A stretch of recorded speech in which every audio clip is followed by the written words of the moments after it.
दिन दादाजी और उनका बेटा अपने गांव की एक पुरानी गली से गुजर रहे थे। तभी उन्हें एक बड़े आम के पेड़ के नीचे दो जादुई घड़े दिखाई दिए। एक घड़ा सोने की तरह चमक रहा था, जबकि दूसरा मिट्टी का बिल्कुल साधारण और पुराना घड़ा था। बेटे के मन में लालच आ गया।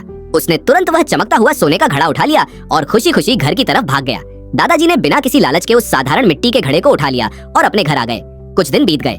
एक रात दादाजी के मिट्टी के घड़े से नीली दिव्य रोशनी निकलने लगी। देखते ही देखते वह घड़ा अपने आप खुल गया और उसमें से चमचमाते नीलम सफायर से बना एक अद्भुत छोटा हंस निकला।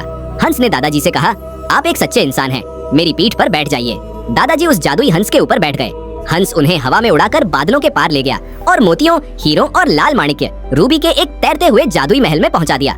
वहाँ चारों तरफ अनमोल खजाने बिखरे पड़े थे, लेकिन दादाजी ने बिल्कुल लालच नहीं किया। उन्होंने जमीन से केवल कुछ सच्चे मोती और थोड़े से चांदी के सिक्के लिए हंस को धन्यवाद दिया और वापस अपने गरीब घर लौट आए। उधर उनका बेटा हर दिन अपने सोने के घड़े को दिखा दिखाकर अपने दोस्तों के बीच अपनी अमीरी की झूठी शान बघारता और मौज मस्ती करता रहा।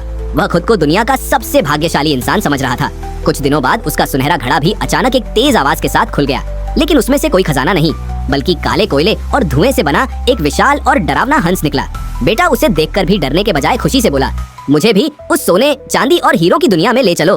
वह काला हंस उसे अपनी पीठ पर बैठाकर बहुत तेजी से आसमान में उड़ गया। लेकिन जैसे ही वे बादलों के बीच बहुत दूर पहुंचे, हंस ने हवा में एक पलटी मारी और उसे एक कटीली झाड़ियों और काले पत्थरों से भरे एक सुनसान और डरावने इलाके में नीचे गिरा दिया। बेटा तीखे कांटों के बीच फंसकर रोने लगा और दर्द से चिल्लाते हुए मदद मांगने लगा।